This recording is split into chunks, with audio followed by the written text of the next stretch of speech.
안녕하세요. 이유환입니다. 오늘은 윗바사나 명상을 실제로 해보고 그것에 대해서 또 설명을 드리겠습니다. 자세는 바르게 앉아서 손을 이렇게 모아서 엄지손가락을 맞붙입니다. 그래서 앞에 내려놓고요. 그리고 정수리에서 실을 매달아서 이렇게 내 머리를 잡아당기는 것처럼 반듯하게 세우고 턱은 잡아당기고 눈은 감지 않고 개슴츠레하게 내려뜹니다. 이런 상태에서 명상을 하시는데 오래는 하지 마시고 처음에는 3분이나 5분부터 시작하셔서 10분을 넘기지 않는 선에서 하시기 바랍니다.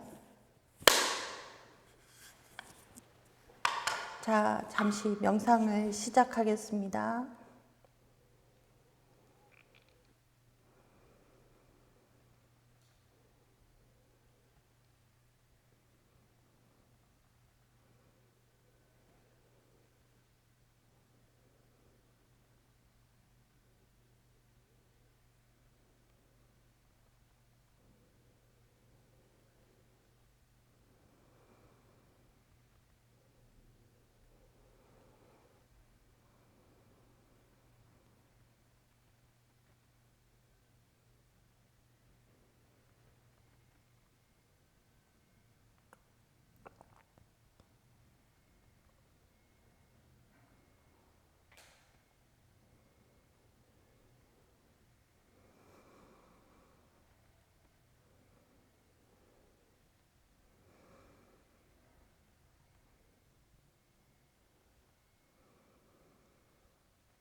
자, 오늘은 시작할 때는 이 정도로만 하고 끝날 때쯤에 다시 한번 명상을 같이 하시도록 하겠습니다.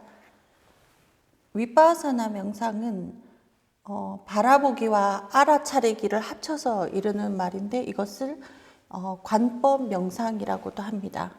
그래서 이 윗바사나 명상은 꼭 필요한데요.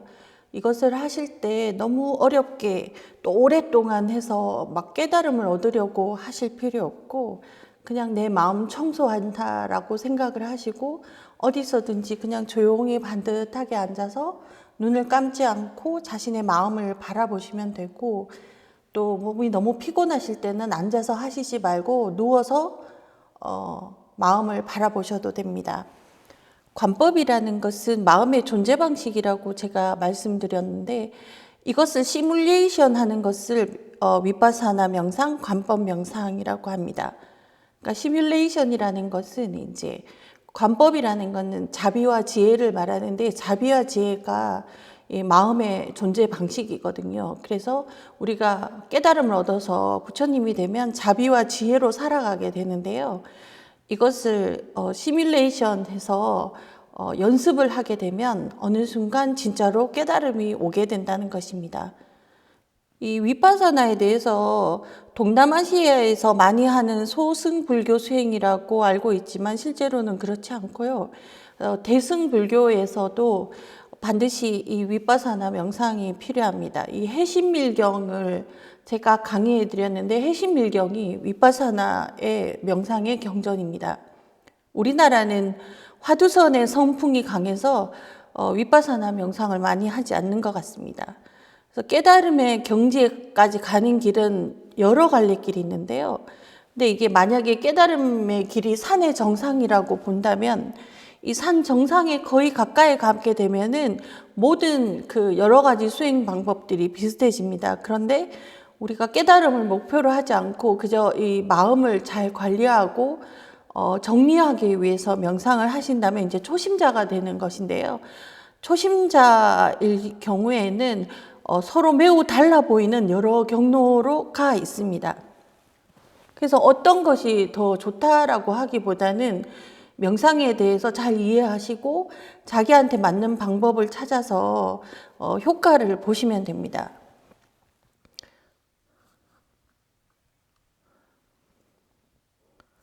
우리나라는 중국을 통하여 불교를 받아들였지만 화두 선풍이 매우 강한 것이 특징입니다. 그래서 이 화두선은 그 스승의 일갈의 모든 번뇌를 일시에 쳐버리는 방식이라고 할 수 있죠. 그래서 이게 스승과의 일대 전면전이 되는 것입니다. 혹은 스승에게 자기의 목숨을 바치면서 진리를 가르쳐 달라고 법을 구하는 방식이죠. 이런 것들이 현대인이 볼 때에는 좀 이해하기 힘든 면이 있지만 화두선이 가장 지름길이라고 말씀하시는 분들이 많습니다. 왜냐하면 이 목숨을 바친다고 해도 이 목숨이라는 것이 사실은 12연기에 의해서 형성된 아상을 버리는 것을 말하기 때문에 진짜 죽는 것이 아닌데, 우리는 현 시대에서 사실 이런 일이 있을 때 진짜 죽으라는 것으로 받아들이기 때문입니다. 우리는 자존심이 아상과 연결되어 있는데요.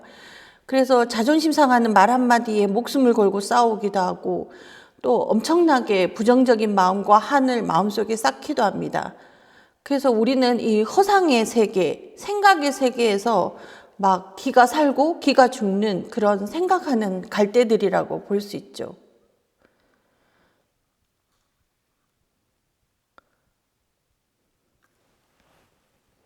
이 아상은 애초에 결핍에서 비롯되어서 형성되는데요. 이 정신에 있어서의 이 불완전성을 극복하는 길은 이것을 버릴 때 체험되는 원성실성이라고 하는 데서 발견됩니다. 그러니까 우리가 불성을 완성하게 되면 원성실성이라고 부르는데요. 그러니까 원래 우리가 이렇게 결핍되고 부족한, 인간은 원래 불완전한 존재다 이렇게 알고 있지만 실제로는 그렇지 않고 이 원성실성이라는 것이 있어서 완벽한 모습이 있습니다. 결핍에 근거한 자아 혹은 아상은 어쩔 수 없이 그 결핍 때문에 뭔가 외부에서 욕망을 추구하게 되는데요. 그 욕망 때문에 또 비난을 받게 되고 또 사회적으로 매도당할 수가 있기 때문에 여기서 또 자신의 욕망을 억압하는 것도 동시에 배우게 됩니다.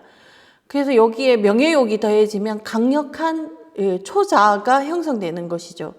초자아는 이렇게 억압을 기반으로 하기 때문에 명예를 얻으면서 자신의 행복을 잃는 꼴이 됩니다. 이렇게 사람은 약간의 욕망으로 그 시작점인 결핍이 채워지진 않는데, 이렇게 결핍이 지속되기 때문에 욕심이 끝이 없다라는 말도 나오는 거죠. 그리고 이 결핍이 지속되면 컴플렉스로 자리 잡습니다. 그래서 일반적인 사람은 약간의 욕망이 충족, 약간의 명예를 누리고 그러면서 정신적 컴플렉스를 내면으로 장착하게 되죠. 이 상태에서는 자기 자신을 사실은 깊이 믿지 못하게 되고요. 또 깊이 사랑하는 사람을 또 의심하게 되고 또 상처받게 됩니다. 위파사나 명상은 자신의 내면에 집중해서 이 내면의 번뇌를 저절로 지혜로 변환시키는 방식입니다. 이것을 전식득지라고 표현하는데요. 식을 전환해서 지혜를 얻는다라는 뜻이죠. 인식을 기반으로 해서 우리는 감정을 갖는데 이 감정은 마음이 아닙니다. 그래서 이 감정은 생각의 틀 아래에서 자동적으로 만들어지는데요. 이 생각을 조금만 변형해도 전혀 다른 감정이 만들어집니다. 관법이 마음의 존재 방식이라고 하는 표현은 제가 쓰는 표현인데, 이 표현이 마음에 들지 않는다면 마음은 자비와 지혜로 존재한다라고 해도 좋습니다. 존재라는 것은 우리에게 경험되는 것을 말하는 것인데요. 이와 반대로 생각의 세계는 이름과 모양으로 존재한다고 볼 수 있습니다. 그래서 금강경에 이름과 모양을 버리는 것을 설하시죠. 이것을 명색이라고 하는데요. 12연기 중에서 이제 명색이 형성되는 과정이 있습니다. 이 생각의 세계, 이름과 모양의 세계에서 자비와 지혜로 존재하는 마음의 세계로 건너가는 것이 불교 수행이라고 할 수 있는데, 마음의 존재 방식을 시뮬레이션 하는 것이 명상 수련입니다. 요즘은 뇌과학도 발달해서 유튜브에 강의도 많이 올라와 있는데요. 흥미로운 것들이 가끔 보입니다. 뇌를 사용하는 것은 이제 우리 뇌라는 것은 자기 자신을 보호하기 위해서 작용됩니다. 그래서 이제 방어 기제가 많이 발달되어 있고요. 그렇지만 이 뇌를 쓰는 것과 마음을 쓰는 것은 구분됩니다. 그래서 처음에 우리는 이제 주로 뇌를 사용해서 살아가기 때문에 이제 뇌 작용 중에서 상상력을 이용한 작용이 이제 이 명상에도 필요합니다.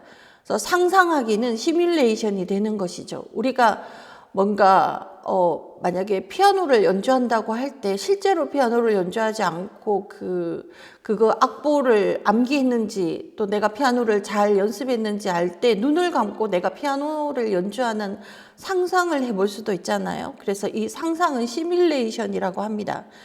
그래서 이 마음의 성품인 자비와 지혜를 시뮬레이션 한 것이 이제 바라보기와 알아차리기가 되는데, 바라보기는 시뮬레이션이 되는데 알아차리기는 시뮬레이션이 안 됩니다. 그래서 알아차리기에 시뮬레이션을 하시면 안 되고, 절대로 이것은 그냥 저절로 일어나서 각성이 될 때까지 기다리셔야 됩니다. 우리가 보통 사랑한다고 하는 것은 이제 애착하는 것을 사랑한다고 하는 경우가 많은데, 마음에서 사랑하는 것은 하염없이 바라보는 것입니다. 엄마가 자식을 놓지 않고 계속 바라보듯이 바라보는 것입니다. 그래서 알아차리는 것은 각성을 말하는 것인데요. 이것은 태양빛과 같은 것이라서 집안에서 쓰는 조명등과는 다른 것입니다. 그래서 집안에서 쓰는 조명등은 이제 조그만한 지식이나 조그만한 지혜들을 말하는데, 우리가 각성이라고 하는 것은 무위로 하는 것이거든요. 그래서 이게 환하게 모든 것을 비춰주는 것입니다. 그래서 저절로 알아차리게 두어야 되는데, 그래서 이게 가만히 보면 사념처라고 하는 것이 있는데, 사념처는 우리가 그 위파사나 명상의 4가지 대상이라고 하는데요. 이것은 알아차리기의 대상이 아니고 바라보기의 대상입니다. 몸, 마음, 느낌, 법, 이 4가지를 사념처라고 하는데요. 이것을 알아차리려고 해서 의도가 들어가게 되면 각성이 이루어지지 않습니다. 그래서 이것은 그냥 집중해서 이 4가지를 바라보게 되면 저절로 알아차려지는데, 이제 바라보기는 자비가 되고요. 알아차려지는 것은 이제 지혜가 됩니다. 그래서 이렇게 사마타와 위파사는 결합되어서 이루어지는데, 우리의 마음은 번뇌로 뒤덮여서 일상적으로는 쓰지를 못하기 때문에 뇌를 사용하는 것이거든요. 그래서 이 뇌에서 DMN이라고 하는 그 디폴트 모드 네트워크가 있는데, 이것이 이제 마음에서 하는 그런 작용을 흉내내서 이렇게 하려고 합니다. 근데 이 생각 저 생각 하게 되기 때문에 결국 그거는 마음의 영역으로 못 가기 때문에 비대해지게 되면 불면증이나 우울증으로 가게 되는 것이거든요. 그래서 누구나 항상 이 현실에서 승승장구하는 사람은 없기 때문에 디폴트 모드라는 거는 누구한테나 있는 것인데, 이것이 얼마나 비대해져 있느냐 아니면 비대해지지 않느냐 하는 것입니다. 근데 우리가 바라보기 명상을 하게 되면 이 DMN이 비활성화된다고 합니다.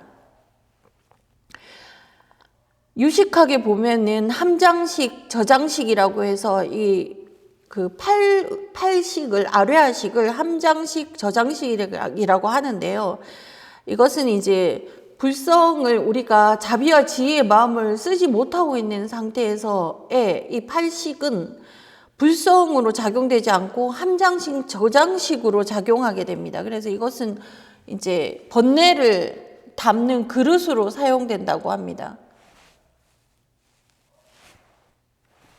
그래서 이 번뇌를 담는데 중요한 역할을 하는 것은 이제 칠식인 잠재의식, 말라식, 에고의식이거든요. 이것이 이제 우리의 경험을 번뇌로 팔식에 저장하는 것을 돕습니다. 그래서 에고를 상대하지 않게 되면은 번뇌가 전달되지 않아서 우리가 어떤 부정적인 경험을 해도 함장식에 저장될 수 없습니다. 이것은 이제 내가 부처님인데 불성이 있는데 이것을 모르고 이것을 사용하지 못할 때 나를 중심으로 경험을 해석해서 함장식에 전달되는 것입니다. 위파사나 명상을 하면은 저절로 이 번뇌를 불성이 밀어내는데요. 때를 불리는 작업이 법문을 듣는 것이라고 할 수 있습니다. 그래서 이 경전 공부를 하면서 법문을 듣는 것은 이 때를 불리고 거친 번뇌를 걷어내게 되는데, 세밀한 번뇌들은 스스로 명상을 통해서 닦아내야 합니다. 어두운 밤길도 우리가 걸어갈 때가 있는데요. 어두운 밤길에 불빛이 없어도 밤눈이 있어서 또 더듬더듬 걸어갈 수가 있는데, 처음에 위파사나 명상을 하시게 되면 마치 밤길을 걸어가는 기분이 듭니다. 그래서 조심해야 되는데, 랜턴을 들고 가기도 하죠. 그냥 환하게 해가 밝아왔으면 좋겠다 이런 생각도 들면서 밤길을 걸어가게 되는데요.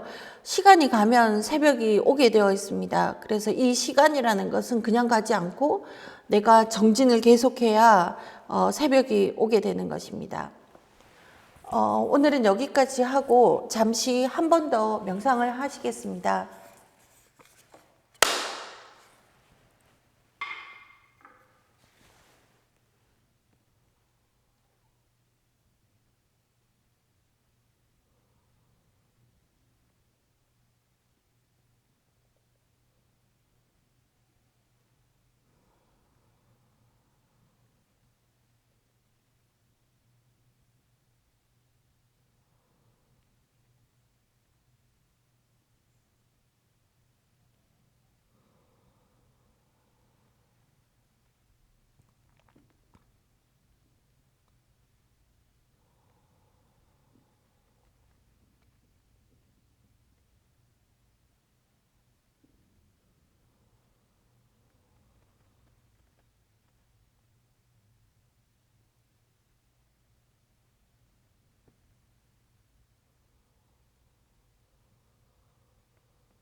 자, 오늘은 여기까지 하겠습니다. 감사합니다.